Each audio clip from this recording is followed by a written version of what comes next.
শুধু অনুবাদ দিয়ে আপনি এটা বুঝতেন না। হাদিসের কিতাবের একই পৃষ্ঠায় আছে, এক পৃষ্ঠা মনে করেন এটার মধ্যেই আছে যে নবী সাল্লাল্লাহু আলাইহি সাল্লাম বলছে রান্না করা খাবার খেলে ওযু করো। ওই পৃষ্ঠাতেই আছে পরের হাদিস, নবী সাল্লাল্লাহু আলাইহি সাল্লাম রান্না করা ভুনা গোশত খাইছেন কিন্তু ওযু না করেই নামাজ আদায় করছেন। তো এখন কি করা উচিত? তখন রুটিন করতে হবে যে শনিবারে ওযু করবে, রবিবারে করতো না,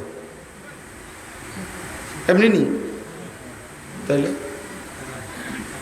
অর্থাৎ শুধু কোরআন এবং সুন্নাহ মানতে হবে, এটাই কথা, কথা এটাই ঠিক, কিন্তু মানতে হবে কোরআন সুন্নাহই, মানবে সবাই কোরআন সুন্নাহই, কিন্তু সেইটা উলামায়ে কেরাম, ফুকাহায়ে কেরাম ওনাদের ব্যাখ্যা বিশ্লেষণ